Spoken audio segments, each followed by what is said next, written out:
gentlemen, to episode 1 of the RetroLanders podcast. A quarantine introduction, Josh Luber. Yes, quarantined. We are stuck in the house. I'm Brody Rainey. We're co-hosting this together. I don't know if we'll ever have any other guests, but this is our show. We live together in this house. We game a lot. We decided, we have a band called Wastelanders. Might as well do a fucking podcast about video games, right? I think that's just such a cool name based off of the Wastelanders name. So I'm excited about it. Recording here, just to we don't want any fucking we snags. Are recording. So yeah, I love the name. I love the excitement. It's so hard to think of things different nowadays, a different name because somebody else already has it. Yeah, exactly. But it really worked for RetroLanders because we're really into retro games. Yeah, and then we're the Wastelanders. Exactly. It's like, wow, that's cool. It made all the sense in the world, and that's probably one of the only two things we've ever talked about is video games or the band we're in. So the show name is really everything that could ever be of a friendship between me and Josh. So here it is in recording. It's a little dark. It's a little dark. It can be dark at times. So what we want to do on the first episode is just kind of introduce ourselves and maybe give you an idea of what we've been doing in our gaming lives lately, what we have planned. So I'm just going to start by asking you questions, Josh. So what was your very first video game console?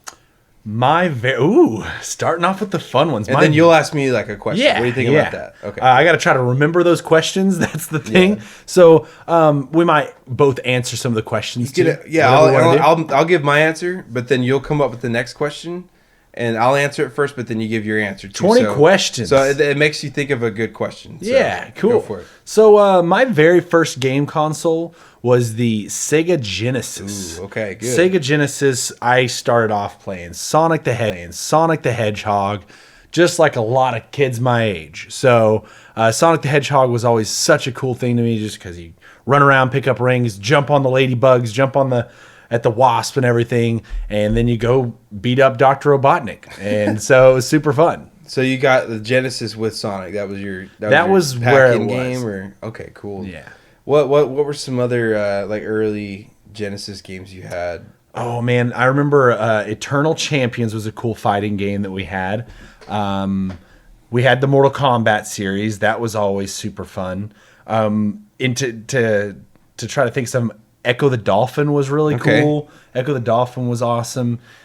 We even had the 32X expansion for it. Oh, the 32. So I don't know a lot of what was the 32X? The 32X. So the Genesis was a 16-bit console. Mm-hmm. To compete against Nintendo with their 32-bit console, the Super Nintendo, they're like, hey, why don't we just make an attachment for ours and we'll already be there? So they took and threw that attachment onto the device, and it made it 32-bit. So I had Doom was running on that. That was really cool. I had a Knuckles Chaotix game. It was a Knuckles game from Sonic where you would have his friends, the alligator and whatever, the SBO and all those other characters that are kind of random from Sonic you wouldn't know anything about, probably. Yeah, I don't know anything about Vector, Sonic. SBO, and there's a bee.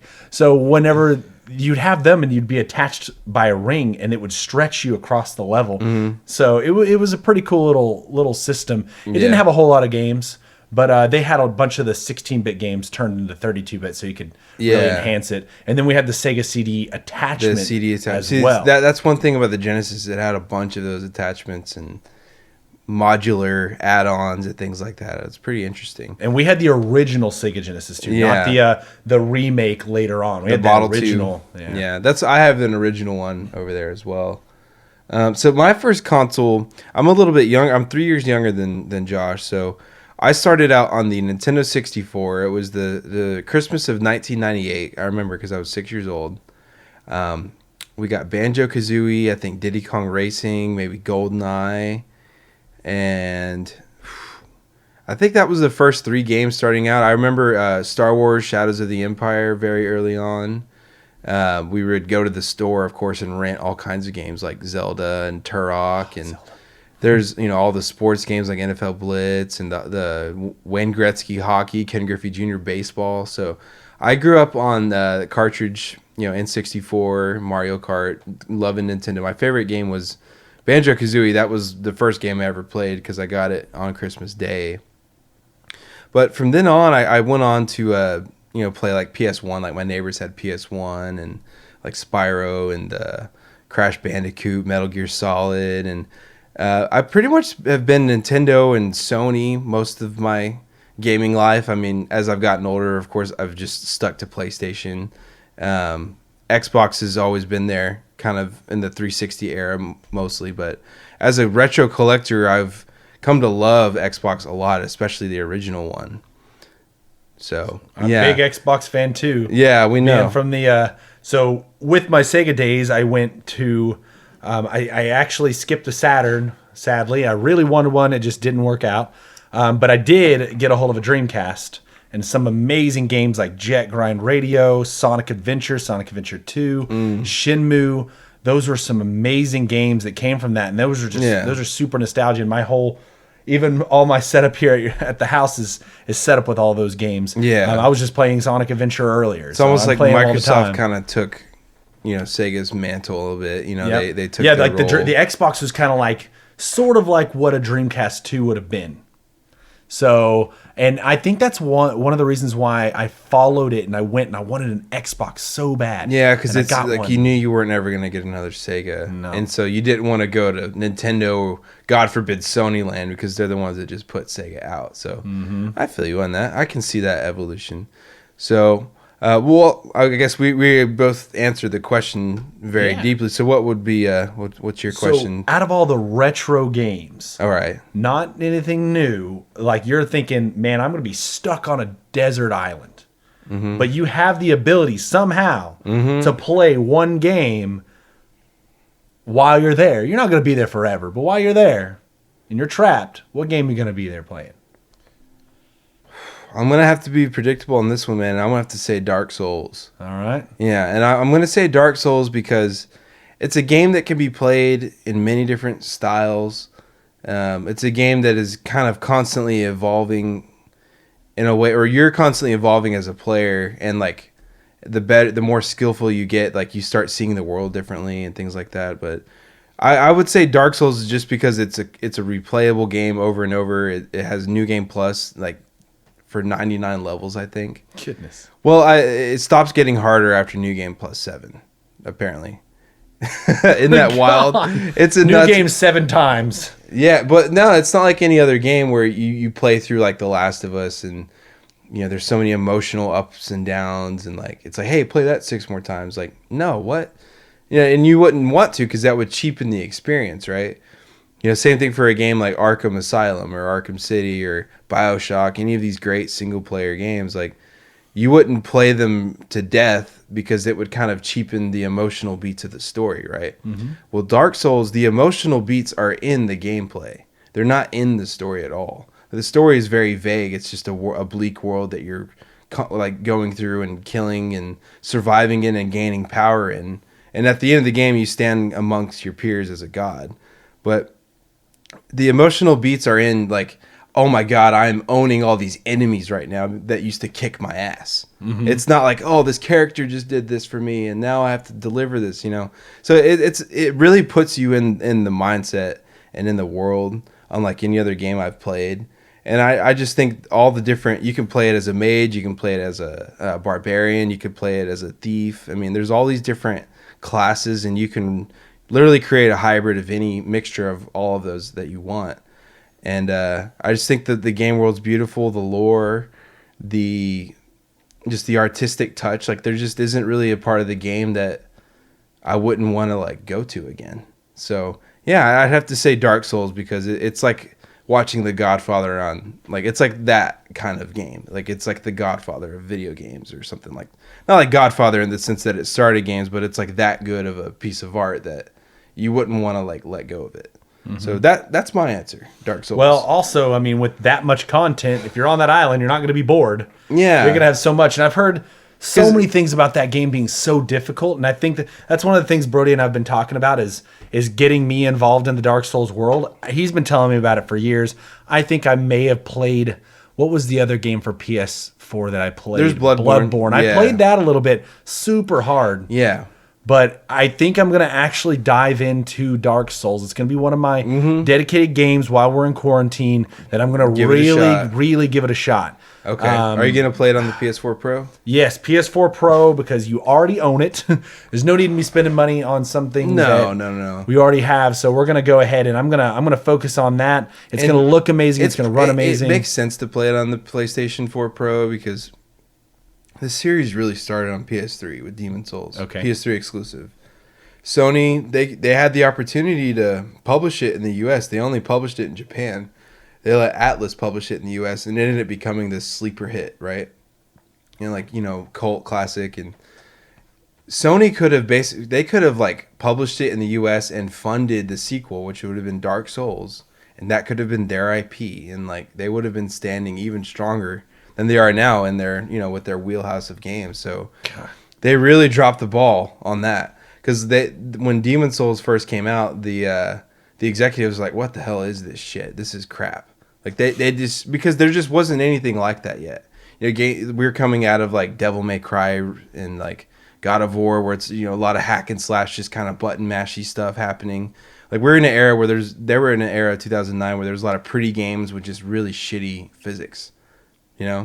So I totally just derailed what you were saying. I have no idea. No, I was saying, it's proper to play it. I know you're a big Xbox guy and you like the controller, but you'll get used to it. Yeah, and I've owned the PlayStation. I still play PlayStation. There's just something that draws me to play my Xbox, and I got that Xbox One X now, and everything looks really good and runs really well. It is a great system. And just now going through, and you were talking about button mashing, what I've had issues with. Yeah. I've been playing, and I'm going to go more into detail on that, but I've been playing a little bit of Yakuza 0 on my computer, which is kind of a little bit of a button masher. You're button mashing and you're beating the crap out of people.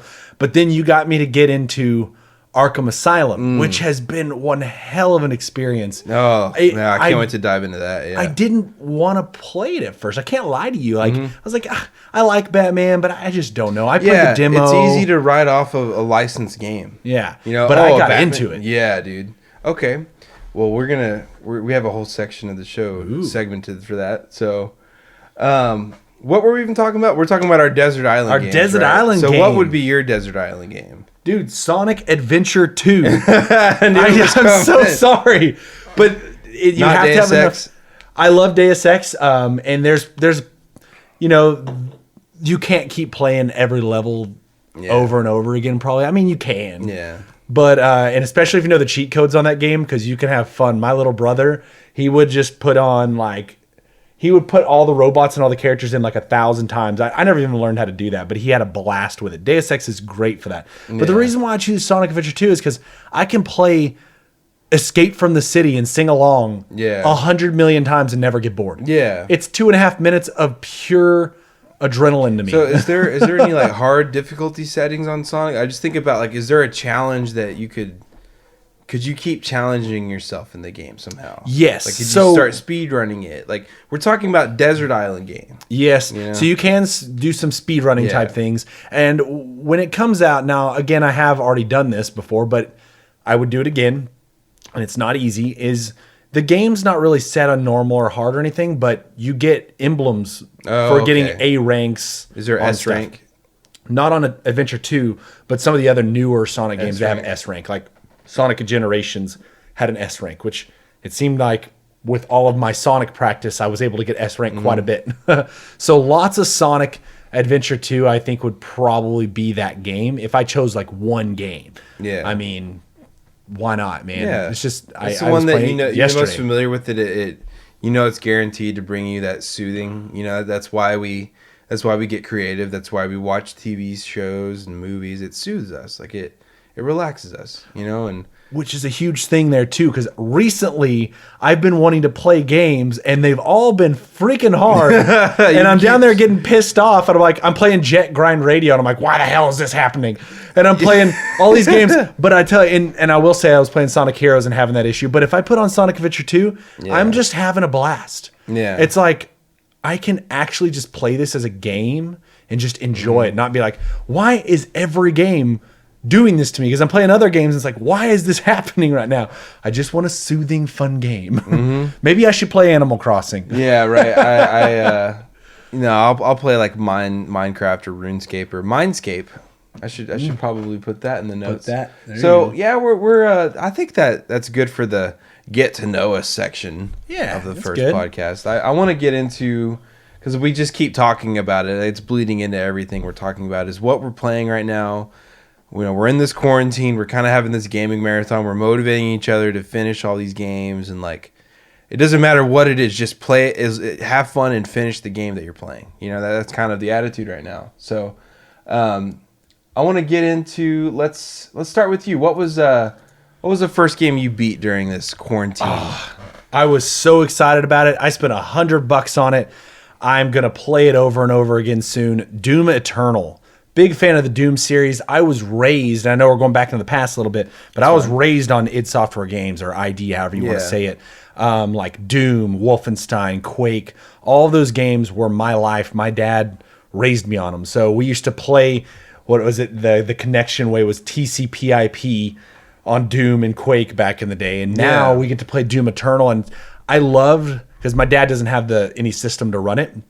I sent him videos of me playing the old Doom 16 and this Doom Eternal, and I just showed him, like, Dad, this is so amazing. So he doesn't have a current current system that can be able to play those. Oh, man, we need to send him an Xbox. Just send him an Xbox or something. That'd be or cool, PlayStation. right? Yeah, I mean, he would just be like super happy. He's super into games and stuff.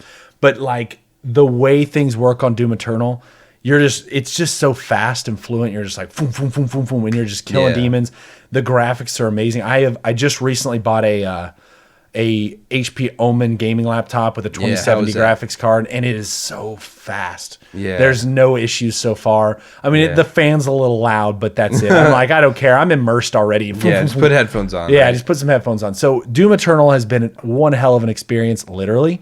So that's cool, because that's like a game that just came out. Yeah, and you bought all the content packs and stuff. So whenever more content comes, you'll be able to dive in and keep going. Yeah, so Doom 16 is in my backlog. That's one of those games I need to finish. And our other Wastelander, Josh Mahan, is a huge fan of both Doom games. He's going on Ultra Nightmare right now, I think, or Nightmare mode. He's playing in very high levels. So that's good, though. I think whenever you want to like punish yourself in a game, because it's like what you talk about, the soothing experience. Mm-hmm.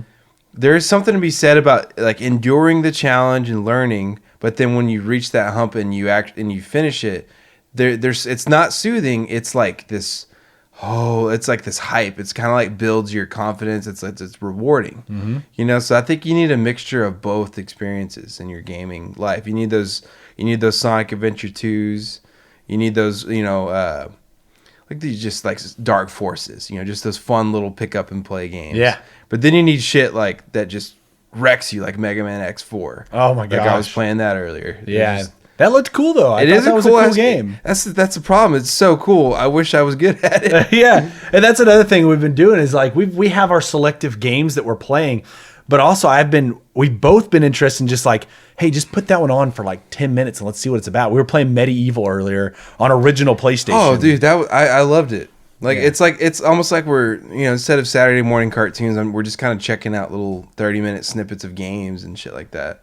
I'm getting excited to keep doing that. A good system to do that on is the Sega Saturn, because there's so many arcade experiences. We should have a Saturn day. Saturn. We need a day for each system. Let's do Saturn Sundays. Saturn Sundays. Oh, that'd be cool. All right, we're gonna come up here and at least play a battle on like some fighting games or something. Well, it's either fighting game or co-op shmup. Down. Co-op shmups are so good. Co-op shmups. So what game about you? Yeah, let me start. So I finished Skies of Arcadia. Yes. So I did not start it during quarantine. I started it probably like 9 months ago. It was probably like early summer or so. It was one of the when you came by here and I still had the TV in the other corner. I started it on the CRT. I ended up finishing it with the HDMI adapter, but yeah, it was about a 50-hour JRPG. I absolutely loved the game, man.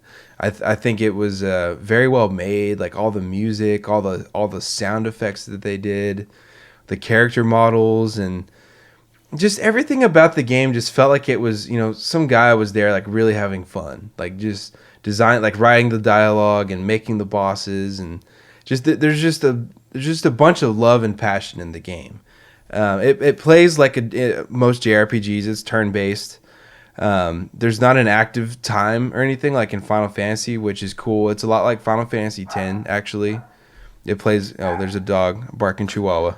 Barking Chihuahua. I know, right? Oh. I knew she was going to do it during this. It's a demon dog, right? So, yeah, it's turn-based. It's similar to Final Fantasy X. It's like conditional-based. Like it's... no one has like a time gauge running.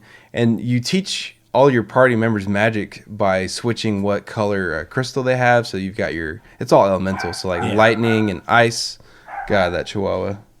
Something else, man. You got lightning, ice, fire, wind. Well, here come the dogs. All right. What the fuck? All right, we're back. Sorry, we had to go take care of like furry critters and beautiful girlfriends. And, that's the thing about being quarantined. There's a lot of living things, staying in this home safe and sound, away from the virus. But got all that taken care of. Got another drink in us, refresh. I'm not gonna lie, it's been about 45 minutes. That was a decent little break there. I suggested starting over, and Josh gave me my own advice and said, "Fuck you, we're just having fun with it," which is what I say every time. He's like, "Oh, I can't track this." I'm like, "Fuck you, yeah, you can. It's fun." Oh man, and then fun, right? It takes me like 5 times, then I'm in it, and I'm like, "Wait, I feel like I'm doing the same thing," and you're like, "No, you're not. You're better." Yeah, that's crazy. Yeah, well, I think that this is cool though, because you might have to take that producer role more so in this creative endeavor. Yep, very possible. RetroLanders, they're both landers, so. The Landers, man. What was I talking about? Skies of Arcadia. I was talking about the ice and the magic system. It's all elemental. I was attempting to name it all. I'm not going to attempt to name it again because I feel like a dog will start barking again if I start naming magic. Yeah. Oh, not again. Oh, now I'm going to get it started. Yeah, dude. Skies of Arcadia it had the heart and soul of a 16-bit RPG, and it was on the Dreamcast, and it is beautiful. Like, everything just looks right. It's a consistent art style. There's a consistent tone throughout the game. It never feels like too dark or too lighthearted. It always has that same kind of whimsical, just Saturday morning, we're just going to have fun and like complete this adventure kind of feeling. So I really enjoyed it. But the only gripes I have are probably just... I feel like they fixed it on later versions from what I've heard. The encounter rate's really high in the open map system. It's not so bad in the dungeons. I felt like the dungeon encounter rate system was like actually pretty good. Mm-hmm. I liked it. When you're out in the world though, and you're flying your boat around your ship, and it's just like every 2 seconds, like in a battle, you beat them, and then it's like in a battle, and then you beat them in a battle. Yeah, that was bad. It's a shame that I kind of wish that there was some scaling of the enemies. Since we are going to battle so much, let's give a little more XP and gold when you backtrack, which starts happening a lot, because that is one thing I like about the game is you start off with a small ship that can only go these places because it's not equipped to go through like the Stone Reef or the Sky Rifts or the Dark Rifts, right? But as you go through the game, you end up having this battleship that can just like fly anything and anywhere. It doesn't give 2 fucks. Mm-hmm. So that was like that was the overall progression in the game, was like upgrading your ship and getting those crew members and finding I didn't find all the discoveries. I told myself I'm going to do that when I am going to play this game again. Let it be heard on this podcast. I'm going to play Skies of Arcadia a second time on the GameCube though. I'm going to go with a little bit less encounter rate, a little more content, see what it is all about, because it's probably the same game if not better, right? Very possibly. So. Yeah, very possibly. And I remember when I got that game. So like the Dreamcast died in 2001, and I remember in like 2009 I was in college, and I got that for my birthday, I think, or Christmas from my dad. He went on eBay or something and bought a brand new copy of it. And that was like almost 10 years after the Dreamcast died still. And I played it a little bit then, but it wasn't until I was in college, it was very difficult for me to go through a JRPG. And it wasn't until I started collecting Dreamcast games a few years ago that it really hit me. I was like, first things first, Skies of Arcadia. And it was just an amazing adventure. Now, the thing that threw me off, and it may have been sitting there for a little bit, is I saw my save file had like 70 hours and yours had like 50. I don't know, but hey, it it may have sat there for a little bit. Well, I think your character was like 9 levels higher than mine. I mean, you definitely played it longer than I did. You probably did more. We should load up your save file at some point and just look at how many discoveries you have. Yeah. Oh, I got all of them. You have all of them? So, yeah, I mean, I didn't do that because I just didn't feel like it. I don't know. Like, it just wasn't one of those games where I was like, I need to go do all these discoveries because I'm going to have to look them up anyway. You know? I don't know. It's not something they were not something you didn't want to look up. I'm not opposed to going back and doing it, but I felt like my adventure was done. Yeah. You know? That's how I felt about it. There's not a whole lot of post-game stuff. Actually, there is no post-game stuff. Yeah, I was like, if there was some like big, completes. if there was some like really hard boss, like Final Fantasy does as well. There's always a really hard post-game like side boss or something. You know, you went through the main story, okay, but did you do like all the hunts like in Final Fantasy 12? You know, like I'm sure there's a bunch of stuff in Final Fantasy 7 Remake that I haven't gotten to yet. Yeah. That's the one you're playing right now. That's what I'm playing right now. That's I'm pretty much towards the end. I just kind of paused for a second because I played so quickly. You were up here for hours and hours, and I'm like, dang, kid. Yeah, right. Oh man. Well, yeah. This whole podcast is about what we're doing in quarantine. So let's move on. I don't think I have anything more to add on Skies of Arcadia. It's just a beautiful game. 2-disc Dreamcast. Amazing experience. If you ever get a chance to play it, beautiful game. Yeah, I recommend it. Vice. Vice is an amazing lead character. I don't recommend it to anyone that's not played a JRPG though. You don't think so? No, I think the encounter rate's a little too much. I think there might be a weird disconnect between like, oh, it's a 3D game without any voice acting. Well, I guess there's some voice acting, but it's like exclamation, kind of like here we go, like fight, like battle cry kind of stuff. Yeah. Yeah, because it has the formula of that 16-bit RPG, you know? So I think you kind of need to have some familiarity with that to appreciate it. Maybe not. I could be wrong. I just think the encounter rate and, like, just the DNA of it calls to a more veteran JRPG guy. Somebody's played a bunch of them. Yeah, like if you've gone through Chrono Trigger or Final Fantasy before, give Skies of Arcadia a try because it's in the same realm as those games. Makes sense. Definitely. Makes sense. So we're going to go ahead, like... what are the games you've been playing while in quarantine? Other game? Well, you talked about Doom Eternal. I did Skies of Arcadia, so I think it's you would actually be next. So I guess that what makes did sense. you do? You know, I was gonna get into a game that you had told me about, which I actually did get into. But before I got into it, I decided to pick up an oldie but goodie, the 2006 Prey game. Cool. I had gotten that as a young cool. lad, and it was just so cool. I beat it in a day. Yeah. I beat it twice on the hardest mode and stuff. And what's cool about that game is when you die, you don't really die. Yeah. You like go into the spirit realm and come back. So you're this Cherokee Indian guy and you're talking to your Cherokee Indian grandpa. Yeah. And then your girlfriend's there and you're trying to say, I'm ready to leave the reservation. And she's like, no, I'm going to be here as an Indian, blah, blah. And you're like, but I want to leave. And all of a sudden, just in the middle of the bar, like these aliens just suck the whole bar and half of Texas up. And you're like, what? And you break free and you got to go your whole time. You're just trying to save her. Yeah. Which turns out to be some crazy stuff throughout it. But it's quick. It's fun. That was my game that was just a soothing, quick game to run through that was Palate no cleanser. stress. Yeah. Palate cleanser. Yeah. All these games are just stressful. It's cool that you were familiar with it. Yeah, I was familiar with it, and I had to play it again. It was itching at me. I saw you had it, and I was like, gotta play it. You know, I'm glad you played through it, man, because it's a game that I picked up for very cheap. I think it was like a $5 game at a GameStop. I mean, you can get 360 and PS3 stuff very cheap right now. If you're a collector, like that's the cheapest game consoles to buy for right now. But yeah, I picked it up just because I knew that's the only place I could play it was either on the 360 or buying the old PC version. I like playing on console personally, even though we both have gaming PCs. We are very much console guys.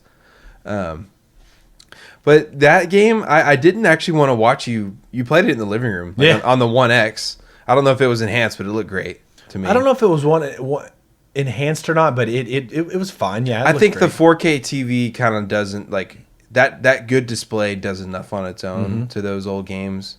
Either way, it looked awesome, and I was surprised to know that it was a 2006 like pre-BioShock game because it had a lot of BioShock similarities to me. Just at least on the, it was kind of like this dark, like dingy game where you had some weird powers, and it was this weird world that didn't seem like a place you would really want to end up. Yeah. You know, like I don't really want to be here right now. Like, but yeah, that's one of those games I'm going to play. That's the cool thing is like, I'm glad that you played it and I passively watched you, but I was like interested enough to look away and be like, you know what, I'm going to actually play that. Yeah, you didn't want to get too much of what's going on, and and it's something you're gonna finish in 2 days. Yeah, no, that's cool. That's really cool. I played a game similar to that after Skies of Arcadia, really fucking random PS2 game, a licensed game, third-person shooter off of a TV show from the early 2000s called 24, starring Kiefer Sutherland.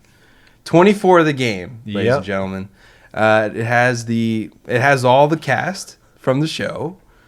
And it's surprisingly good. I'm not going to lie. Alicia Cuthbert? I don't know any of the actors, but... Actresses. Hey, have you ever seen the movie The Girl Next Door? Well, I thought that they didn't want to be called actresses anymore. I have no idea. We're not going to... This is the closest to political we'll get. Okay, we'll get there. Well, anyway, they're all there. Everybody's accounted for, right? And the game, it starts off, it's a third-person shooter most of the time, but then there were these levels where you're, like, driving through the town and, like, chasing after... or running away from stuff, and it was kind of cool because it was the same town every time. Because I don't know if you know anything about the show. Nope. 24. It's called 24 because a whole season is 24 episodes, 1 hour episodes that take place of an entire day. So it's like a hostage situation, some kind of counter-terrorist threat that happens in a day. You know, they're in, they're out, they get their job done, right? It's kind of ridiculous, right? But it's cool because it's like the pacing of the show is in line with reality in time. But then you look at it, you're like, how can all this shit happen in one day? Yeah, I've always wondered about that show because I knew that was the premise, but I'm like... Nobody took a nap. What? Nobody ate anything. Nobody took a shit as far as I saw. I mean... Not even in the game? No, definitely not in the game. But I enjoyed it, man, because every hour, like there's basically 24 levels. Yeah. No surprise, but every level was mostly third-person shooter action, which was fairly decent. You know, it wasn't that challenging. I guess I could have played it on hard. I don't even remember if there was difficulty settings. But there were these cool interrogation levels where there was like this gauge, like a heart monitor. And you'd have to press either triangle or X to like either, you know, ask a question that like got their heart rate up or a calming question that brought their heart rate down. Because I guess interrogation I don't know anything about it, but the game was kind of guiding you like, hey, you should calm them down. Hey, you should, you know, get them riled up or something. But you pretty much just had to follow that and you got answers out of them. And there were some levels where you were defusing bombs and hacking systems. So there was a lot of variety. And it didn't do anything like particularly amazing, but it was like Prey, I guess, just one of those cool little palate cleansers that I'll never play again. It was $3 or something. It's a PS2 exclusive. I only collect exclusives on PS2, probably 90% or so. So it's one of those games that's just like I look at it on my shelf. I'm like, you know, I didn't spend any money on it, but I played through it and had fun. So I feel like I've won. Like I feel like a winner at the end of that story. So. Completed. Yeah, 24 of the game. Check it out. It's cheap. You got, you know, it's a 10-hour game probably. It's fun as fuck. Super, super cool. Yeah. So what did after Prey? We're going back and forth here. So yeah. What did you get into after Prey? So you had already told me, and we've Josh, talked about this before. Play Arkham Asylum. You're gonna love it. And I had played the demo a long time ago, and I just never picked up the game. It's just like, there's nothing wrong with Batman. I like Batman, but it wasn't enough to be like, I'm going to play Batman on the Xbox. Right. But then you told me to play it, and I was like, okay. And you wanted to watch. You're like, I want to watch you play this game. I'm like, okay. That's a little jarring, right? Yeah, it's like, okay. And then the whole time, like, I start learning how to do the battle system. You start teaching me it and everything. I'm like, okay, this is cool. First of all, I had trouble because I'm used to button mashing. Because Yakuza 0. Yakuza 0 and other games are just like, I'm used to just hitting buttons. And you were telling me every time, Josh, don't do that. Just hit it once. It knows. It's smart, you know? Then hit Y. Then hit X whenever you're supposed, whenever you're going to hit. Pay attention to the animation itself. But the game, man, after I think the second time, whenever I really got out of that first area and I got to see the dark air, the island at night, I was like, okay, I'm in. Yeah, for me, it's the Batcave moment. Yeah. Like when you get to the Batcave, because it's like you go through a couple things and the game's still like teaching you like its systems. I feel like once you emerge from the Batcave the first time, you realize, damn, Batman is not only prepared, he's just a fucking badass. Like the lengths he goes to fight these people and not kill them. And I know, and I just watched the video again at the beginning and how literally Joker's like, go ahead, knock me off, blah, blah, blah. And it's He doesn't do it. You should have just done it right there, Batman, because he's going to go kill so many people for one life. And I think what's cool, like, I'm going to watch you play all those games. Yeah. You know, and I hope you play them soon because it's very fun. It's like watching a season of like a Batman cartoon or something. It's just enjoyable. All the voice acting's great. But yeah, I'm gonna let you keep the floor again because this was your game. I did watch him play probably 80% of it or so, and that is a squeaky chair. I got a squeaky chair. I move a lot. Yeah, I can't help it. Every time the chair squeaks, I'm putting a croaking frog on the video. So. No, like from the beginning, whenever Batman takes Joker and he's like holding up and then just saying jokes, he's going into the deepest, darkest hole he could ever go into, and he's just like, I'm not worried about it. And he said all the funniest jokes like, go ahead, put the thermometer up my butt, blah, blah, blah. And I'm like, this is so funny. He doesn't even care at all. So, and then just the way he breaks away and turns it into a big party, just so cool. And the Joker looks, that may be one of the scarier Jokers to me. He's so creepy. He gets even scarier in Arkham City. Yeah. I'm excited. Now I've already finished Arkham Asylum. Amazing experience, super cool game. What was your favorite part of the game? I mean, gosh, that's a tough one. If you don't have one yet, that's fine. It might take another playthrough. Yeah, it might take another playthrough to really get that. I think though I wasn't great at it, the battle system was fun. Yeah. It was fun and it made me have to think. It's different. Yeah. And even though I got through the game without doing a lot of the stuff I could have done. So that's what's cool about it. You don't have to be amazing at the game to enjoy all of it. Yeah. But it was like the thing, because Colt would come in and say, dude, why aren't you using the battering in the battles? And I'm like, then I just start using them. I'm like, that's something I could be using to make this even easier on me, or a different experience. I could be doing this and that and all that stuff. So the battle system is really cool. So I never really got great at Arkham Asylum, but when I played just the very beginning to get a feel for Arkham City, I already had a times 20 multiplayer in the first battle, and I was like, yeah, okay, I'm getting this. That's cool. And that's what I told you. You're getting close to the end of Asylum. You're like, I'm not sure I'll play City right away. I'm like, dude, I think you might want to because you're getting good at this. Because I was watching you get those higher multipliers, and you're starting to get into like the Batman world. It's like, oh, like you should just keep going.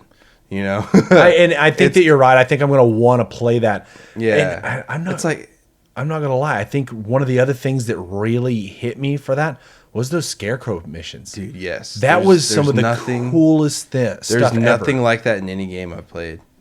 Just super cool. It wasn't that it was ridiculously hard or anything like that. You just basically had to hide from him.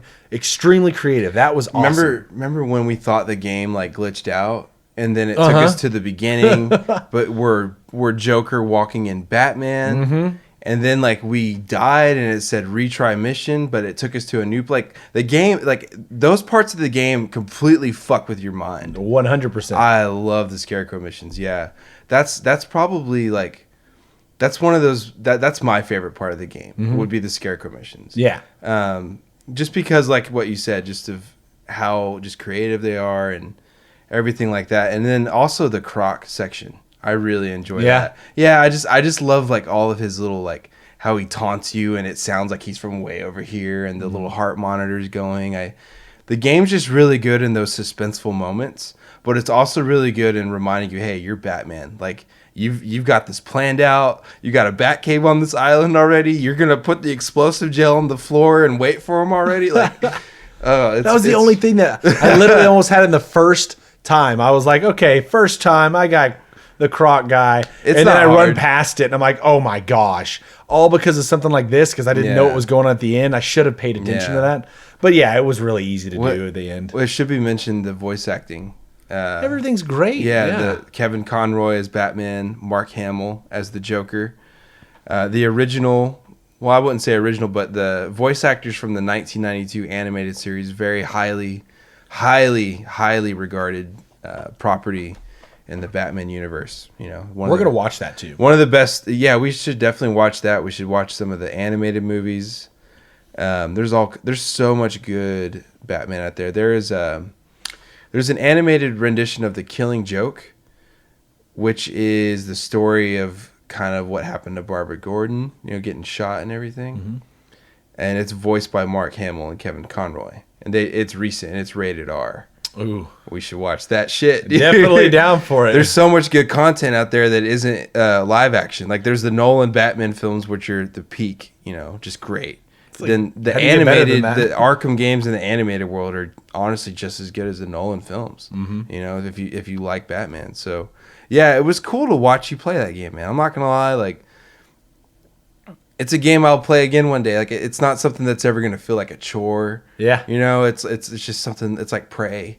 Or it's like a Sonic Adventure 2. Yeah. You know, just it doesn't demand too much of you, but it gives so much back to you at the same time. So, yeah, great game. It's a 10 out of 10 in my book. Yep. So super fun, beautiful. I love that I got to play the Xbox One version. Oh, like that's the upgraded right. Version. Yeah, the Return to Arkham. Yeah. So I played it on 360 originally, and then PS3 again. I actually platinumed on PS3. Who cares how long we're going?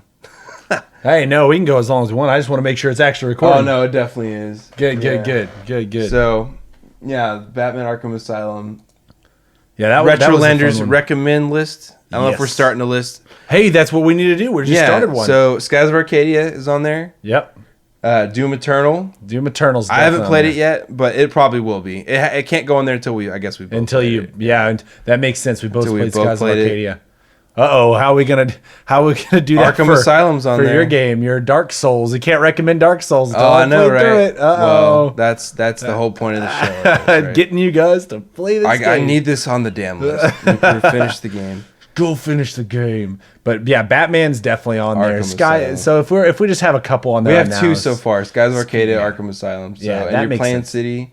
Well, let's just keep going. So after I did 20, it's my turn, right? Yeah, it's your turn. 24 of the game. I was still, it was short, and I was still just kind of in the palate cleanser mode. You know, I have a backlog I'm trying to get back to, but I just was like, dang, I just grabbed a game off my shelf and beat it. Let me do that again. And so I said, Looper, we played a game where I grabbed like 10 random PS2 games and we put all the names in a box. You remember this? Yeah. This feels like fucking years ago. Oh, it was quarantined. It was like 2 weeks ago. It was like 2 weeks ago. But I was like, hey, pull like a name out of this box and I'll play it to completion. It's like, I have to do it. I can't bitch out. And you pulled Red Faction. I said, let's go. I knew a little bit about it. I knew that it was on Mars. I knew that it had destructive environments. But you had actually told me that this game was a first-person shooter. I thought that Red Faction was a third-person like action game because I know that one of the later games is. Mm-hmm. I think you said most of them are. You straight up said this is going to be like Quake, and I said, "Oh, fuck yeah!"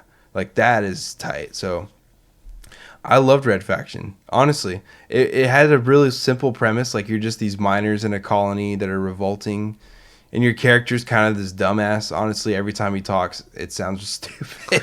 Like the voice acting and everything. It doesn't really matter because you're just going through the missions and everything. Yeah. But the game had a lot of cool weapons, and the level design was really good. There's nothing really spectacular about the game, other than it just had a lot of variety in it. Like there were some missions where you're in these like little space pods, I guess, going through all these caverns, and I like those sections a lot. And I didn't care for all the sneaking around portions though.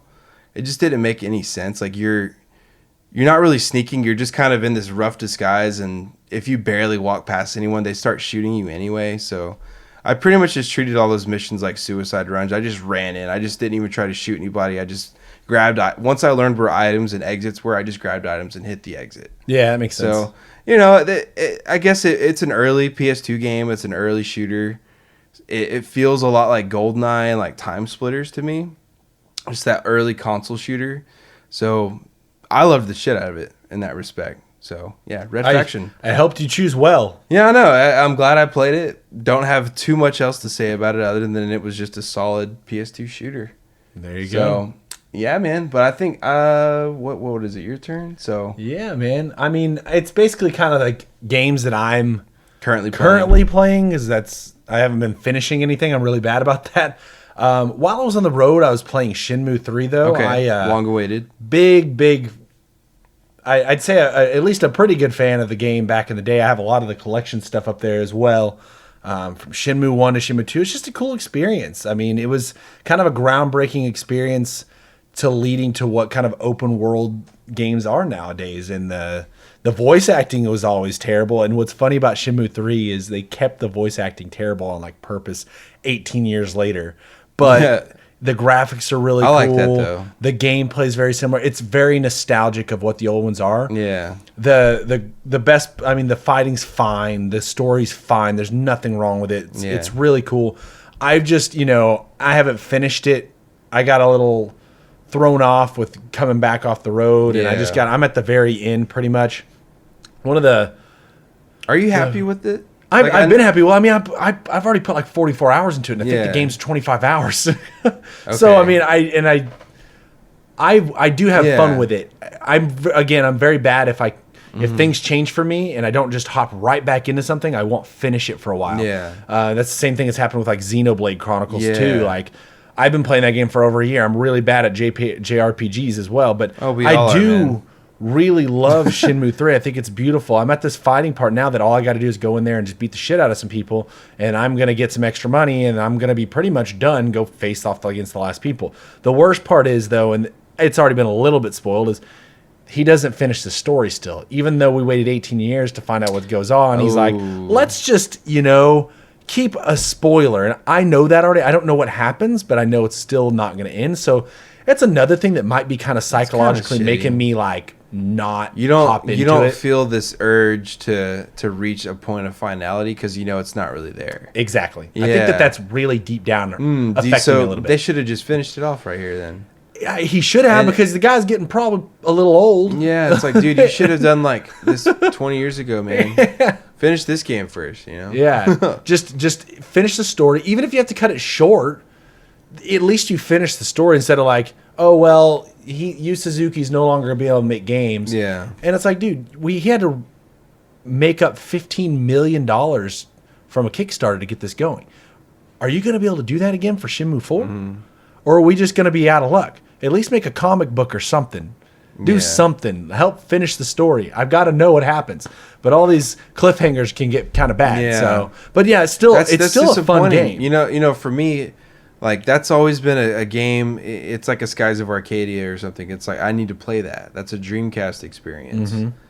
Should I just play Shenmue 1 and just because I know the story doesn't really resolve?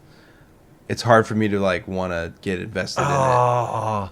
That's hard to say. I think that they all three have such good experience. It's still such a fun experience that once you do finish like 1 and 2 and stuff, it's still, you're satisfied. Okay. You're a little upset that at the end of 2, it's like, oh man, you didn't finish, or I'm at a cliffhanger, and that was upsetting. But at the same time, you're like, this was still fun. The battle system was cool. The QT events were cool. I think that even though he's done this on these games, the people that buy this game still love this game. Okay. Even though he's been terrorizing them for 20 years. Yeah. So like just like our buddy Adam Korlick on YouTube, he loves the shit out of Shenmue, and that's part of what possibly got you to be like, maybe I should check this out. Yeah, Adam Korlick, he is one of my all-time favorite YouTubers. I've been watching him for 7+ years. Wasn't even like remotely a collector or modder or Sega Dreamcast guy. I just enjoyed his content. Yeah, check him out for sure. He's definitely a big inspiration on us. Lots of Dreamcast stuff. Yeah. My favorite game system. I was playing it earlier. Well, I'm gonna talk about one more game that I beat, because I guess I did beat one more game than you have on this break here. Well, one of them was one that I didn't start, so it's fine. But Clock Tower 3. Finally played through it. It was surprisingly short. It was only about 5.5 hours, but it was a cool, just survival horror game. Real similar to like a Silent Hill or Resident Evil. I think it was probably like a $30 PS2 game, so a little bit collectible. But just like JRPGs and survival horror games are typically collectible games. But I liked it. I thought it was cool. You don't really have like an attack mechanic. Normally, you just you hide from enemies and you get this like holy water. You have like a certain amount of charges of holy water you can use to stun like ghosts. Or every level has like there's 5 levels and there's like a designated like killer of that level that's like this like demon ghost of a serial killer that's haunting a place in time. And part of what you're doing in the game is going through and like setting all these souls free that were killed by whatever monster's chasing you.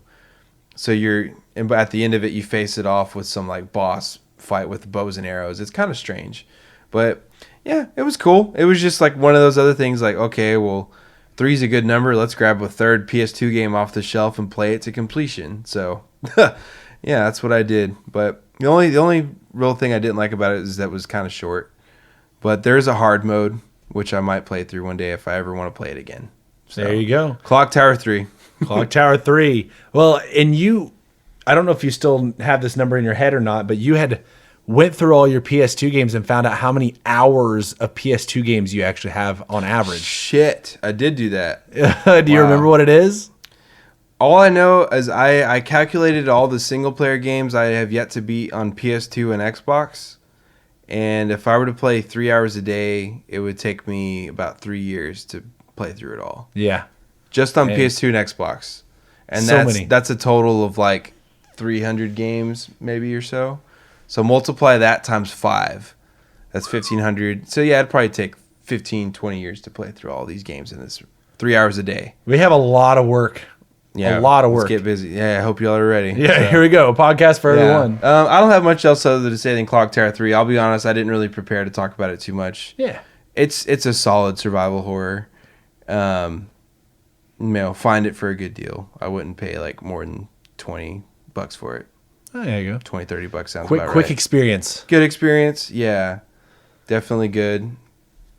Like all the cutscenes were really, really well done. And there's some really violent parts of the game too. Really? Yeah. Yeah. Definitely. Wait, I did see it when I came up here. I was like, "What the heck is going on?" Like there's like people getting put in meat, and there's people getting like bathed in acid.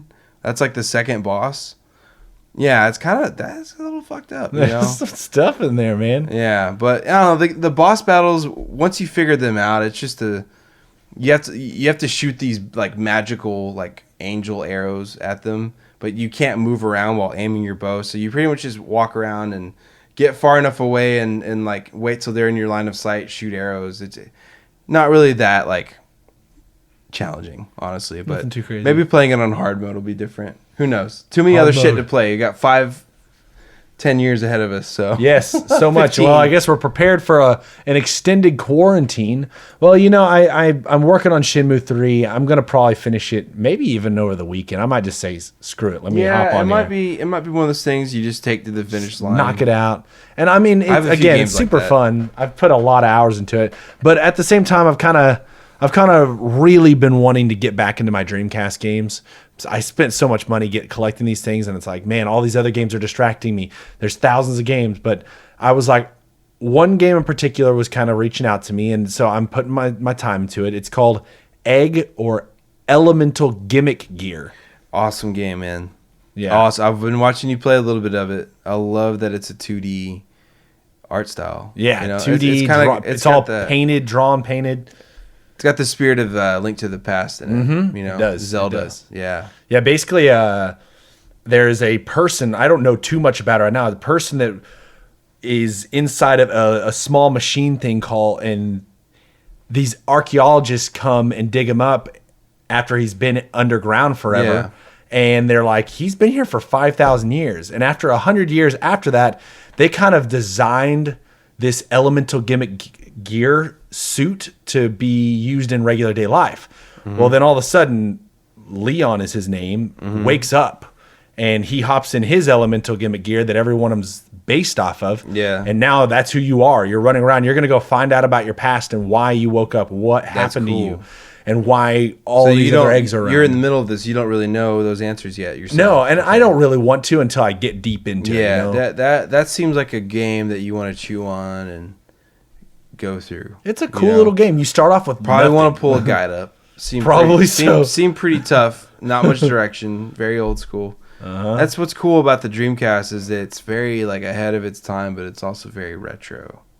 You know, just in the spirit of the games that are on the console itself, or Arcadia, and the RPGs are very SNES styled. Yeah. You know? I never really realized this until we start kind of going through it more. Yeah. Because a lot of the PS1 RPGs that's when you started seeing the evolution, things like that. Interesting. So I'm enjoying it. It's I'm gonna put some time into it, but I'm happy for it. And then I'm playing a little bit of Yakuza 0 on the computer, just getting a little bit involved with it. Nothing too crazy. There's a lot of Japanese dialogue that I don't know, so I have to read it. So quickly going through that. Those are just the kind of current games I'm playing right now. Yakuza 0, Shenmue 3, and E.g.g. Yeah. Okay. I mix it up a little bit. Yeah. Anything else you're playing? Well, so right now I'm towards the end of Final Fantasy VII Remake. I think I'm like 33 hours in or so. I'm on chapter 16 out of chapter 18. I think I've done all the open world quest chapters so far. I don't see that happening again. I absolutely love this game, Josh. I think it's fantastic. I wasn't really sold on the idea of them breaking up a remake into 3 separate parts, you know, because it's like, well, what the fuck? Like, we already know how the story's going to play out. You know, why are you going to take so long to retell it? But after playing this game almost to completion and seeing, like, they're not just slowing it down and extracting and trying to make, 3 game sales worth of money out of this. They're completely revamping the story and retelling it. You know, we're getting a lot of downtime with Cloud down in Midgar and the common people. You know, all the side quests are about Cloud kind of making a name for himself and, getting to know people. And he's doing all these favors, and it's the essence of the quests themselves are kind of generic, but the reason for doing them is baked into the story pretty well. And I just love all the characters, like the Cloud, Barrett, Tifa, Aerith. They're all very well voice acted, and there's just a lot of heart and soul in the game. Like, there's a lot of love for the characters on screen, and I've only played a little bit of the original. I never beat it. I know most of the story. I've seen the movie. I've played a lot of the other spin-offs. I know I'm pretty familiar with Final Fantasy VII. This feels like, damn, we're finally getting the full story now. It doesn't feel like, oh, they're drawing this out. It feels like everything else has been kind of a cliff note to what we're getting now. Instead of making a remake, they're making a full game series. So, yeah, and that I haven't even talked about like the battle system or anything like that. It's a perfect mixture of hack and slash and turn-based. When you fill up an ATB bar, you have 2 of them. That's how you use your items and spells. You can switch between any character at any time. You can issue commands at any time. And filling the ATB bar like kind of makes you think about like, oh, if I switch to this character, I can start using this technique because that'll fill their ATB bar faster, and other things like that. So once you learn how to get everyone's ATB bars filled, I hate saying that, by the way. Once you figure out how to get everyone's moves going to where everyone can simultaneously launch a spell or a special, you're just like a god. It's like a bunch of combos hitting at once, especially when you like maybe stagger an enemy with Cloud's attack, but then you have 3 other special attacks coming on a freshly staggered enemy. Mm-hmm. That way Cloud has time to still attack it while it's staggered after his special. Oh man, it's really cool. It's like moment to moment rewarding kind of RPG action. That's cool. So that combined with it being such an endearing story, I'm just so excited to see. Like they should finish this and just continue on making games in this universe. Yeah, I love it. I love the game. I think that this remake is super gorgeous. The gameplay looks amazing. I've watched you and Colt play a lot of this game, and I've only really seen about 3 years ago. I decided to put a PlayStation emulator on my phone and put Final Fantasy VII on there, and I went through about half the game, probably about 30 hours or so, 20, 30 hours, and then I kind of stopped just because it's on a phone that I'm not supposed to be using anyways, the Note 7, and I couldn't get it to move over, so you never know if that thing's going to blow up on you or not, but super cool. But I started playing it again now that you guys have done it and just messing around. Like, I'm not stuck. Yeah. I just like you were saying, I just probably just pull up a guide to say, hey, just go here. Yeah. I just need to finish that experience. It's a cool game. Yeah, let the guide kind of be your buddy, you know. Don't read it all the time. Just like don't let yourself be so stuck that you put it down. Just look at the guide. You know, just get through it. Oh, that's cool, man. So you were talking about jumping into the remake, you know, earlier than you thought you were initially going to. You said you wanted to finish the original, but now you're thinking, well, fuck, if this remake isn't but the first 8 hours of the original, that might get me reinvested to finish the original. That's how I'm feeling. Like, as soon as I'm done with this remake, I'm probably gonna dive into Final Fantasy VII on PS4 and just get the platinum or something. I don't know. Why not? Yeah, definitely. So yeah, and I think that's what I need to do, because it has been 3 years since I really saw a lot of the dialogue and stuff. And it's either I could go on YouTube, watch a few videos, get some of the story, and try to remember, okay, this is what happened here 20 hours ago. Or I could just play that freaking amazing remake, and it makes so much more sense. You're not spoiling anything. You're heightening. So, like, you're going to get reminded and blown away by something. Yeah. It's going to be a neat experience to play it, like, to kind of catch up to where you're at in a way. Yep. With the original. So, yeah, very exciting. I think this is my game of the year right now, but as soon as Last of Us is finally released, that's gonna fucking murder. They're gonna push it to November just to break your heart. I know, right? It'll be okay. It's all good. We have so many games to play.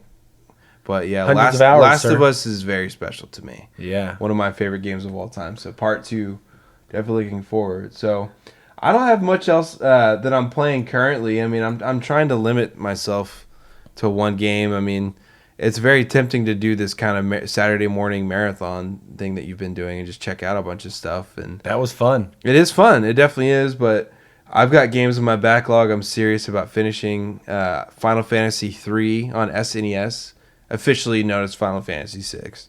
But I am playing it on the SNES.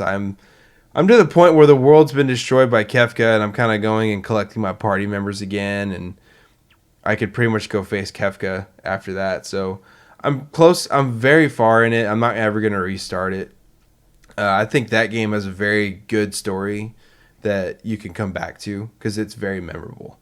You know, I remember I still remember everything that's happened in Final Fantasy VI, even though it's this 16-bit little complicated game. Like I just something about it just sticks with you. So yeah, gonna go finish that soon. And same story for Final Fantasy IX. I think I'm on disc 3. It's a 4-disc game, so I'm about halfway through Final Fantasy IX. I really love Final Fantasy IX, dude. Yeah. Yeah. It has that. It has that heart of the 16-bit in it. Yeah. You know, like a 7 and 8 were real futuristic. 9 that kind of brought it back to its roots.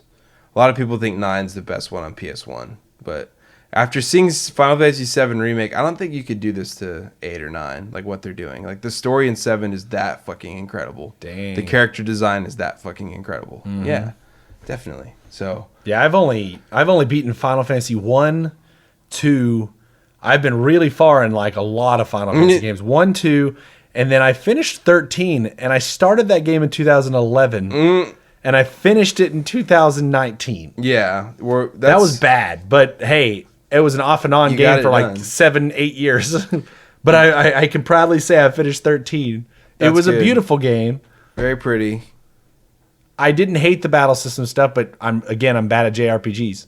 Yeah. I think the problems in 13 are so much bigger than just calling out a battle system or a story. It's just like the overall like vibe and direction of what the fuck is going on right now. Like, super confusing. Yeah, it's just like what. The whole time I was playing it, I was trying to find something to get excited and look forward to. Like, oh, they need to do this, or they need to like figure this out. I was just confused. Like, do they even know? Like, the characters don't even know what's happening. They're just like, we're just going through this tunnel. So I don't know. That might be really ignorant, and I might need to play it again. But I've beat Final Fantasy 1. I played it on the Final Fantasy Origins on PS1. Mm-hmm. Played that on original hardware, actually. And I've beaten Final Fantasy 12 on PS2. I've beaten Final Fantasy 10 and 12 Revenant Wings I think that's it. Is that it? Damn, I need to get. You're about to finish 7. But I've gotten far in like 7 and 6 and 9, and I've played 4. Yeah, I'm gonna finish 7 Remake and 6 and 9 like pretty soon. That's got to happen soon. So, other than that, I've got a huge backlog. I'm kind of just gonna say I'm just gonna start fresh for the most part. Yeah. Like I think Horizon Zero Dawn I can go finish real quickly. But yeah, I've got so many things I haven't even touched on my shelf, so gotta get busy. Dang. Mm-hmm. Yeah. And honestly, I think you're gonna help me play through all this stuff because our next subject is gonna be it's kind of what we want to do for the future, and just to kind of wrap up this episode of the show a little bit. We're gonna continue playing games, and every episode we might have a main game that we want to talk about. We might have an event in gaming news we want to talk about. We're not going to try to like make this, black and white. This is very much just Brody and Josh's video game chronicles. Whatever happens that week is what you're going to hear. What do you think about that? I think that's great. Okay, cool. What if we're playing the same games as we did last week, though? We got to throw in an extra game. Well, we better have some really creative commentary. Yeah, exactly. Yeah, because it's going to take me some time to get through some of these. Yeah, definitely. Well, we'll always have like quick games in the rotation. I think that's the most fun.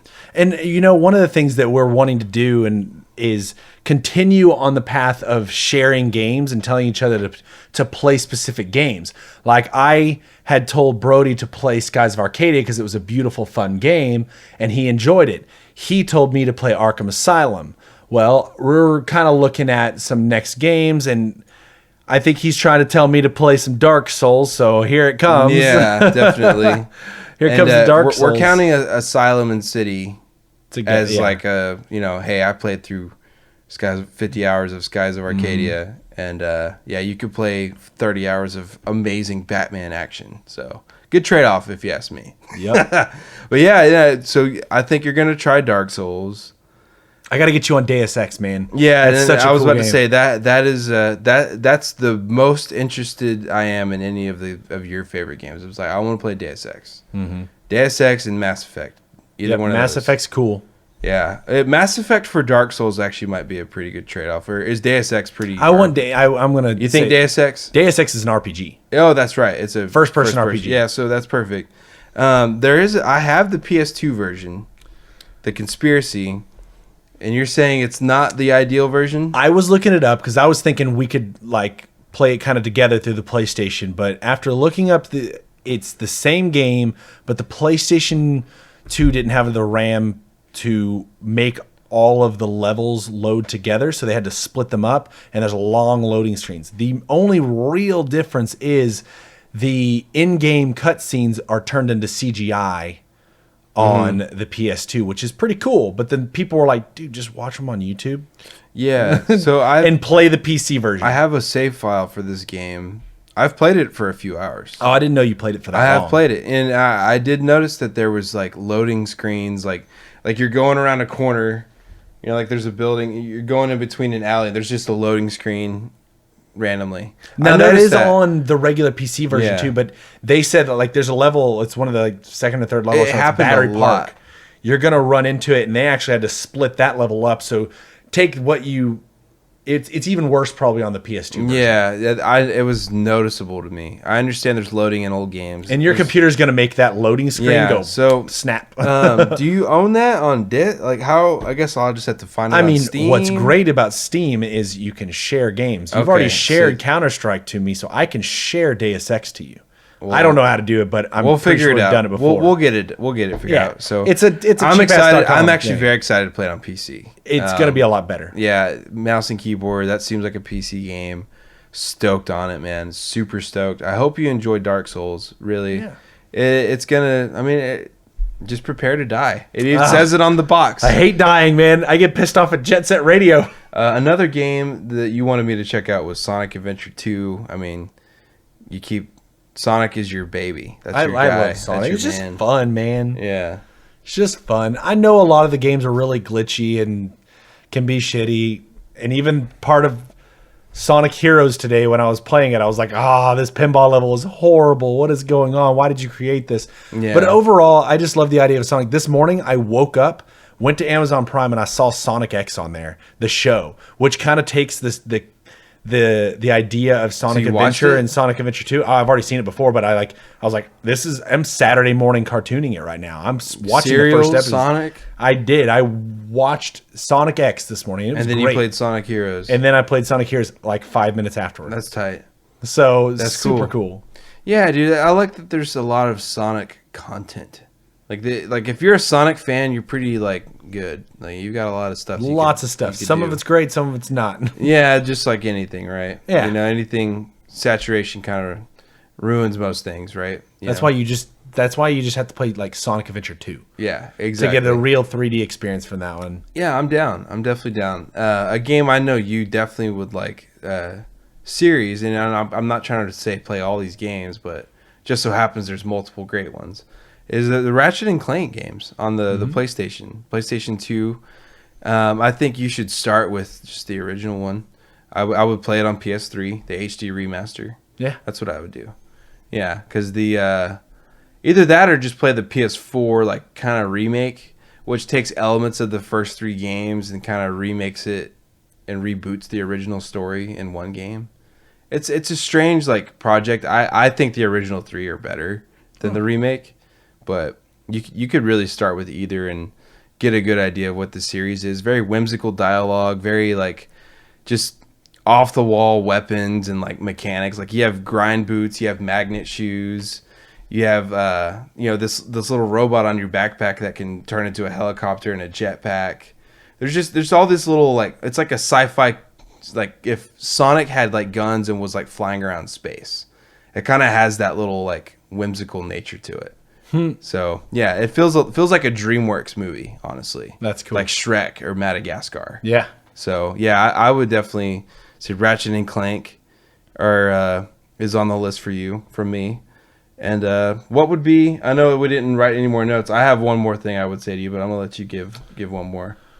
I mean, I'm also a big fan of the Splinter Cell games. I think that they're super cool. I played those, yeah. Yeah, and I mean, they start off I know you very mentioned good. Mass Effect too. Mass Effect's fun. I mean, a specific. I don't think there's anything specific right now. I would probably just look and be like, which one do I really want to throw Brody into? But like Mass Effect's a really, really cool story. I think 1, 2, and 3. I actually haven't played Andromeda. Yeah, But- I'm down. I think I would like Mass Effect because BioWare, too, and they're I very like good. I like Knights of the Old Republic. You know, I like RPGs and stuff. So yeah, I'm down to jump into Mass Effect. It's one of those things that's like I know I'm going to enjoy it. I know it's great. It's just a matter of like when am I actually going to like say this is time. Backlog. Now's the time, and I think this show gives us the vessel to do that. So, yeah, my last thing I'm going to say is that you got to play the Uncharted series. Man. Uncharted. I started it several years ago. Those are very digestible, fun, great dialogue. What's that? I'm just thinking of when I played it. It was 2014 when I was still in Arkansas. Oh wow. Oh, or 2000. Yeah, like wow. Uncharted 3 That's been a while. had been out 3 years by then. So. Yeah. It's been Yeah. I was playing it on PS3 and I was enjoying it. I just never finished it. I just got to do it. Now I'll play it on PS4. So I'll say the first one is pretty okay. You know, it's not going to blow you away. You might be kind of like, well, this is it. Like you might feel that way, but Uncharted 2 takes it up. That's probably the most like overachieve sequel I've ever seen anyone do. It's like, yeah, we did a great game, but holy fuck, the second game just like completely changed the game forever.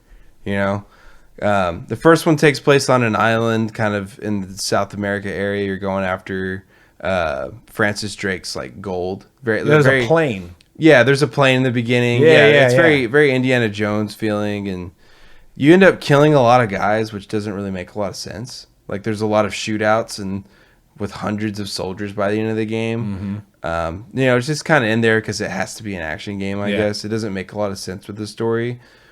So there's some disconnect with like how much like violent action you do, but then you're just like running around with a pistol like in a map, like chasing treasure. But then once you kind of just say, fuck it, this is fun, like it's great. It's the dude Tomb Raider. Yeah, it's really what it is. It's more Indiana Jones than Tomb Raider. Yeah? You know, yeah, it's very like you know, we don't have a plan. We're just going for it, kind of thing. Like Lara Croft is very like cerebral. Like she's like a Bond kind of thing. Like she's really smart. But Nathan Drake's like, fuck it, let's go. Let's go. Yeah, the second game, there's this whole battle on a train that really, like, I played it after, you know, it had been out a few years, but even when I had played it, it blew me away. A 2009 action game, just the way the set pieces morph, and it never loads, or the game never loads. Once it's done, you're in. Like, even changing chapters. So it really feels like you're in a movie. You never want to put it down. So yeah, Uncharted's gonna be fun. It's gonna be fun to just sit there with you and like have fun watching you play it. You know, that'll be cool. Yeah, it's just great. You know, there's nothing cringy about it. All the characters feel real. You know, good script. So yeah, definitely Uncharted. So Uncharted will be. We got a lot of games to play. Way too many, but you know what? We could be in quarantine for a while. Yeah, we might be. So want to give one last shout out to our current couch game that we just played. So Sonic and All-Stars Racing Transformed. Xbox 360 game, PS3, Wii U, Vita, maybe 3DS. I have no idea. But yeah, we're playing it on the Xbox One X. I don't know if it's enhanced or not, but we just fucking love it. It's a 360 game. Great racer. They have a Team Sonic Racing on the Switch that isn't quite the same. It's fun, but yeah, we're gonna get through it. It's not. Whenever I hop onto the Transformed, I just have a whole lot more fun. It's just I think it's faster. It's faster. Everybody can hop in together. It's got racing. All the Sega characters. Yeah. Like, I love having Beat from Jet Grind Radio. Yeah. You can, I mean, we haven't unlocked him yet, but Rio from Shenmue's in there. Yeah. Alex Kidd. Colt likes to be Alex Kidd. So yeah. Just some of those characters Vice are cool. From Skies of Arcadia. Oh, Vice. We just unlocked him. Danica Patrick. Danica Patrick is what they call her. Yes. Thought it was Danica, but apparently, according to the game, it's Danica. According to Sega, it's Danica. So, well, that's great, man. I'm excited to keep going and just seeing what comes of the show, man. Like we said, the show is our motivation to get through these games. The games are our motivation to come to the show. So it's vice versa. So that's episode 1 of RetroLanders. Thanks for watching. Hit subscribe.